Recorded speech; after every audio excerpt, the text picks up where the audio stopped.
my friends, how are you? Long time no see, I know, but I am back. Today's video is going to ruffle some feathers because we are going to talk about beauty standards in character design. And to make it extra fun, I'll be doing not one, not two, but three characters from Concord. Still, yes, we are still here, we are still doing it, it doesn't matter. Today we are going to do Haymar, Kyps, and Itzy. Quick disclaimer, this is all for fun, these are just my opinions, my ideas, take them, leave them, argue them in the comments, whatever works for you, it's fine, just, opinion, think about it. So here's the thing.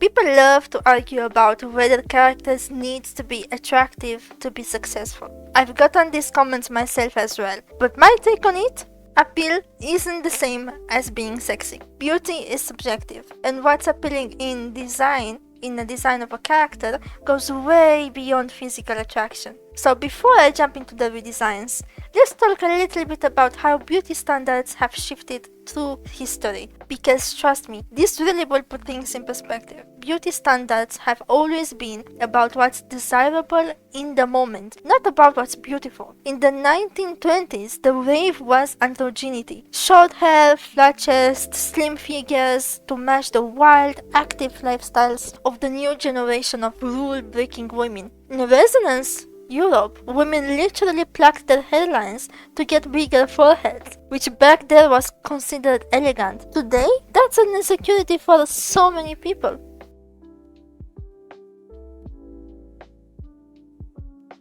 Take foot binding in China, starting in the 10th century and lasted hundreds of years. Women permanently altered their body for what was seen as beautiful at the time.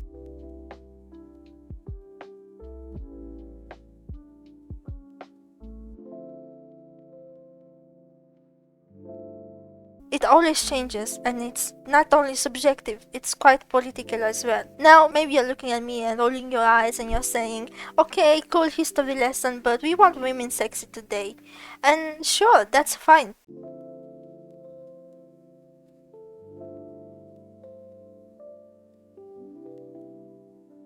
But here's the thing, that's like going into a store and demanding only apples because you like apples.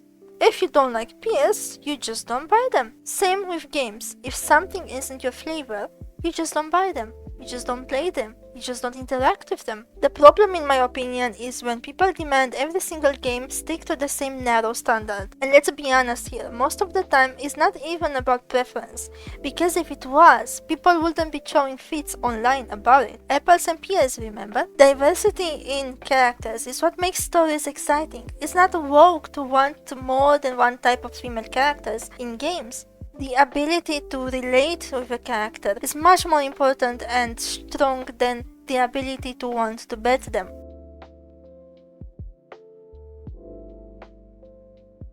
If everybody is perfect and sexy all the time, then nobody stands out. That's not what you want, right? And yes, I know, the other extreme exists too, I am aware of it. The Puritan angle where people argue for censoring anything remotely sexual, not even sexual, anything remotely inappropriate. I am aware of it. I know what's happening today in the world, and I know not only we will suffer from it, because that's just censorship, but a lot of minorities are going to suffer from it too, because those that are in power and make the rules of what is inappropriate cannot be trusted. That's not the answer either. Attraction is part of life, and pretending it doesn't exist just reinforces the same restrictive gender roles that we've tried to go past by. Fan service itself is not good nor is bad. It depends on the why and the how. And that's my point in this video. Not every character needs to be sexually attractive. Appeal comes in many forms. Sometimes it is sexiness, and that's fine, but it can also be charm, ability to be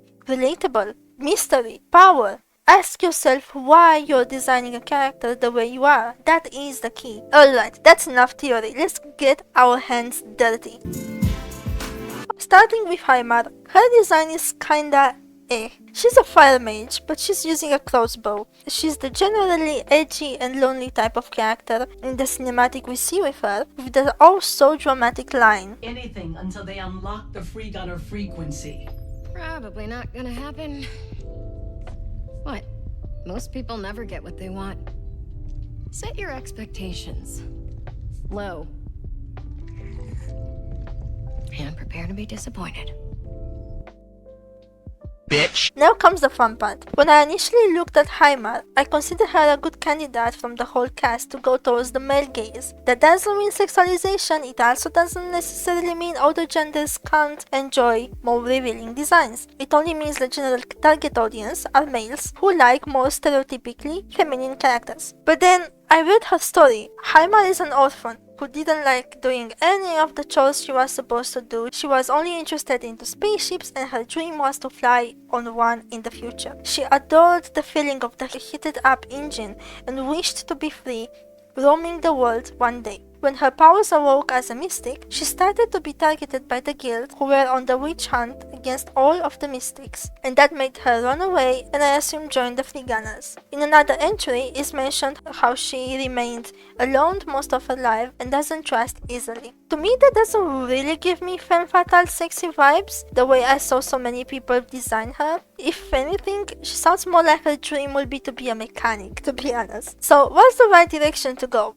In my opinion, a more rebel and edgy look will fit all the aesthetics she wants to embrace, in love with spaceships, a free spirit, and a mage. It also works for her cocky voice lines.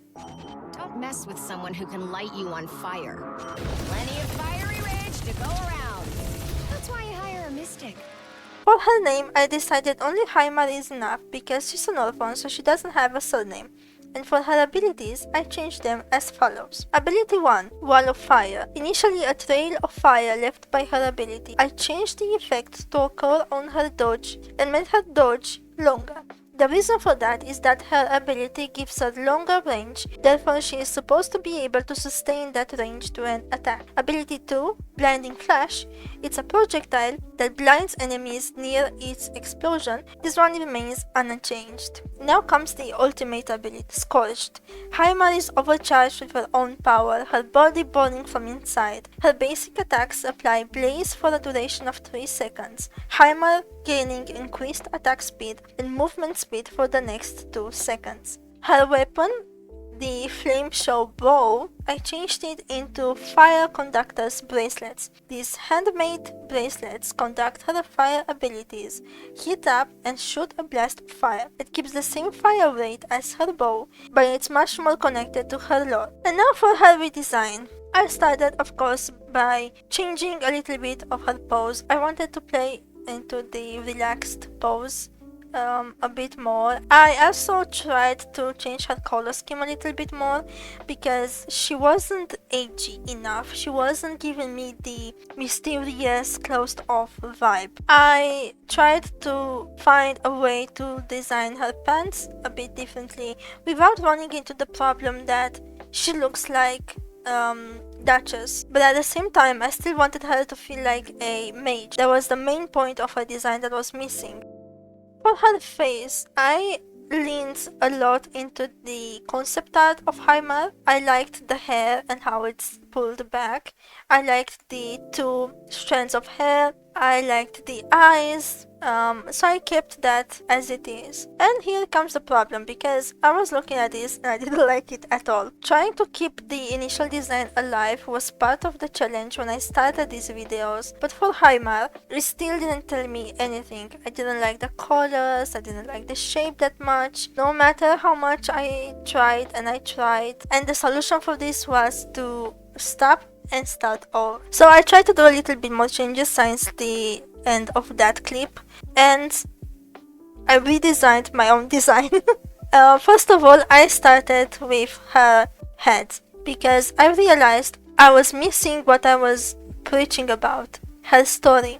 She is hiding from the guild, so would not make sense that she's actually trying to cover her face and her head a little bit more. Well, yeah. I also made the highlights a bit more highlighting, just to bring more attention to that. And I kept her scarf from the concept art. Next, I changed her sleeves because this was giving me monk more than mage, and the highlights had to go as well. So I changed the arms and I made them asymmetrical for 2 reasons. Once, asymmetry can bring some curvedness in your character, which she is about. and 2 can also add interest. I made her much slimmer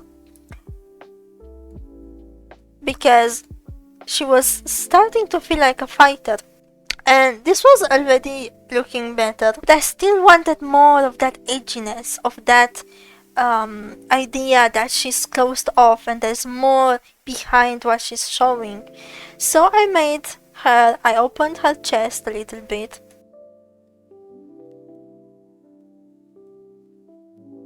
I made her feel more messy, more on the run. She reminds me of the mutants in X-Men, if you will. And then I decided that this pose had to be improved as well because she needs to feel more confident. Her story is about her living her own life in her own terms. So I started by changing her shoes a little bit more. I added a heel to have a little bit more detail there. I changed her legs as well and added more details on the jeans. I took away the orange from her design almost completely and just kept it here, and then I took this entire thing out because I was not happy with the shape anymore, and added a lot of belts which don't really serve that much of a purpose, but they do serve a bit of the cool aspect of the design. And this is the new Haymar, which I am much more happy with. And you can see the first design and the second design, and then you can see the difference between the two characters. I am much happier with this design, and I hope you like it as well.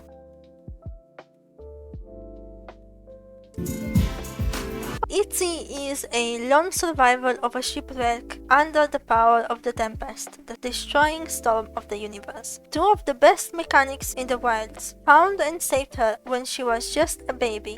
Itzy is part of a species called Xin, whose planet fell to the Tempest and the Guild's lies of rescue. As a lone survivor, Itzy developed strange abilities connected to the Tempest, which could very much be confused for the powers of the Mystic, like Haymar and Duchess Isaac, which again, it's forbidden. Therefore, her moms decided to keep her pretty low-key. Growing up and learning about being a potential danger to her mothers, fearing she could lose her family a second time, Itzy fled her family, and that's how she joined a team of free gunners. The guild doesn't really care where your powers come from, they just want magic abolished. To me, Itzy is the rebel young adult, the non-conforming, a bit crazy, a bit edgy, a bit bratty. We can see that also from her voice lines. I'm everywhere! Breaking the laws of physics. Heyday! I told you we'd get it. You've done this before. I learned a lot from my parents. Yes! Mission accomplished! Enemy come! And I think her design was pretty much there. The toned clothes, the bright colors, the strange hair. I also found her concept art and I am in love. They did such a good job and they put a lot of details that didn't make it into the final, but details I will be using in my design. For example, her longer strand of hair, I will be using that, as well as her face marks and a bit more of her colors. As her abilities, she's using something similar to Sombra's Locator to teleport, but this time it's a sphere of Tempest energy and not some tech. Her passive ability leaves a clone behind her when she is dodging. Pretty safe, pretty cool abilities, and for her ultimate I want to lean a little bit more into the destructive aspect of the Tempest. Her ultimate ability is called Eye of the Storm, and upon the initial cast that takes 1 second, Itzy loses control of her emotions and releases a shockwave that is damaging and silencing enemies briefly for 0.75 seconds. For the same amount, a localized storm is hitting repeatedly with chain lightnings and wish slashes all around her.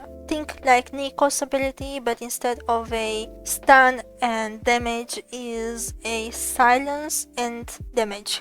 After the ultimate is done, Itzy gains the status Exhausted, gaining reduced ability power for a couple of seconds. This fits her and creates a mechanic that also doesn't make her too overpowered. For Itzy, a lot of her elements were good and they were there, but it needed the oomph to make them better. I started off camera by changing a bit of her pose. I also changed her body type a little bit. I imagined her much taller and much thinner. I also put much more emphasis on the tail, which the initial design didn't have. I changed her hair color. I added the streak to resemble the Tempest. I changed her face markings to fit the concept art she has. I cut her top and made it much shorter in order to add to her rebellious and against the norm vibe. The biggest thing I wanted to do with her design was the asymmetry. I wanted her asymmetry to be over the top because she's chaotic. She within herself is a chaos storm constantly brewing. So I wanted that present in her design, and I kept this punkish aesthetic as well. I also added the visual of her storm ability, just showing it a little bit in a cheeky manner, like she's taking the risk to show you this ability that would put her in danger. The ability is based on the concept art, but I only made it to look more unstable. The only thing I don't like from my redesign is the leg warmer. I wanted her to have leg warmers. I wanted them to be asymmetric. I just couldn't make it look good. But that's just the part of having concepts, because this is just a concept. As you can see, I also added a scar on her chest. I wanted to have that trauma of being in the accident and being touched by the Tempest. I wanted it physically present on her, and that is Itzy. I am pretty happy with her design. I love the way I made her ears longer, I made her hair brighter, I made her weapons shorter and smaller because her weapons are more like a cover and she doesn't really need them. Her main ability and her main power is the storm, but she can't always use the storm, obviously. And finally we have Kyps. Kyps is in an interesting take on an assassin support. We see her first in the animatic alongside the Duchess, in which she was pretty much saving the team and completing the mission for them as well. Her story talks about her sparking, which is the Concord term used when a robot gains consciousness. Kyps was designed as a spy robot to infiltrate sparked robots' hideouts. Unfortunately, it backfired because the people creating robots like Kyps didn't understand that sparking, that consciousness, was way beyond the appearance and speech patterns of the robot. Not only Kyps sparked herself, but she also became an enemy to the program and people who created her with the sole purpose of fighting the spark. The story is actually pretty cool and I enjoy this. I like her motivation to be fighting against the people who try to control the robots, and we actually hear her calling humans organics. Hold up. What for? Them. Silly organics. What is this? So there is a little bit of, I wouldn't say hatred, but a little bit of friction between her and the humans, and that is, I think, very cool to explore in a story. For her design, I think she's actually one of the best characters in Concord. She's more masked, she's wearing a suit, she's defined by these straight edges, which I love and I want to keep. What I don't like about her design is the weird midsection. I don't know what they tried to do there, I just don't like it at all. I don't like the colors. As you can see, I actually tried to change the colors right away because she is lacking contrast badly. I changed her shoulders. I will take the thingies out. I want them to be straight. A lot of her design is going to be based on her concept art. Initially, I wanted to take out her mouth, but it was making her unbalanced between the masculine and the feminine because she's not androgynous. She's not supposed to be a question about her gender the way Davies was. Darius was identifying as non-binary, so their gender was a little bit less important. Here, on the other hand, she is presenting feminine, while keeping this masculine and very clean, sharp approach. So I didn't want to take away from that. There was a balance I had to keep. I cleaned the details a lot around. I cleaned the pink on her pants. I didn't like that at all. I cleaned the shape of the pants so they don't feel like this heavy, thick material. The shoes actually gave me a lot of troubles because I didn't like the sneakers approach of the shoes. I wanted either men's shoes or ballerina shoes, and that is for a reason.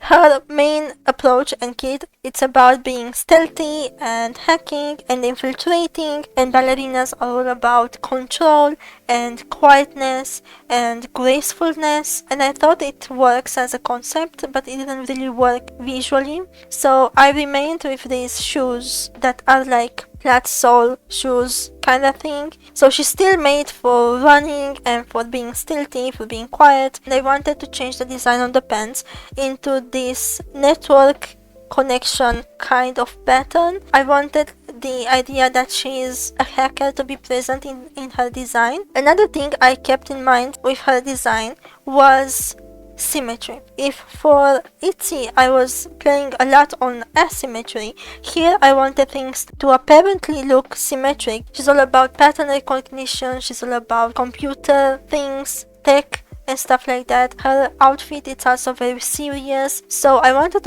all these things to be present and to come out of her design, but at the same time there is chaos in her as well. In her upbringing, she's meant to kill, she's meant to hide and to lie, she's meant to infiltrate.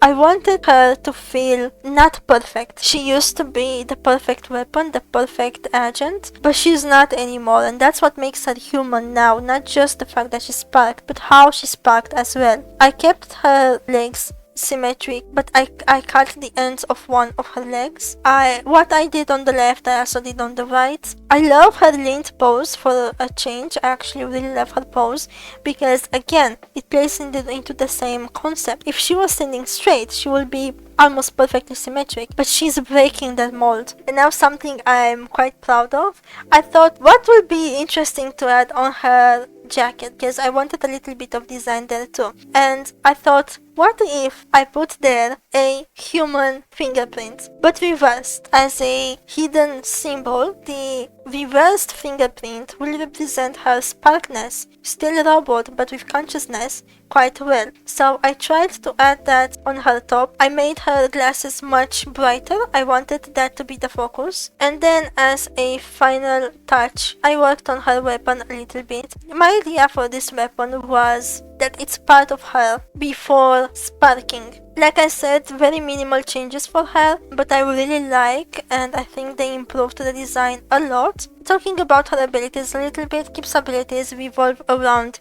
disrupting the enemies and setting surveillance cameras all around the map, as well as getting bonuses for attacking after exiting stealth. For a change, her kit is pretty solid as it is. Similar to Sombra from Overwatch, she just a little bit less full assassin and more of a support assassin type of character. For her ultimate, the safe pick will be to choose something related to hacking, but I wanted to be a little bit creative and to connect her to the part of the sparking robot's uprise from her story. Her ultimate ability is called Sparked Loyalty. Upon activation, Kyps turns all man-made machines against the users, forcing them to basically attack anything around them. Enemies are forced to attack their own allies for 3 seconds. This ability will be countered by characters that don't use high-tech gear, like Starchild or Lark. As of her name, I gave it a bit of a deeper meaning. Kyps, Kinetic Yttrium Powered Sentinel. Yttrium being a real, rare element often used in futuristic or high-tech contexts. This means Kyps would actually be the name of a robot type. Therefore, before sparking, she will be Kyps GSA-84. 84 because she sparked 84 years ago. Just a funny little coincidence in her name. But she kept it as her real robot sparked name as well. And that is Kyps. Do you think I improved the design? And that's what I have for today. If you're waiting for me for months to upload, at least I'll try to take you on a whole journey when I'm able to do so. If you enjoyed my designs and my thoughts, let me know in the comments. And if you'd like to support me and get a closer look at my art and process, I share sketches, illustrations, and behind the scenes over on Patreon. Thanks for watching, and I'll see you next time with Jabali. Bye bye!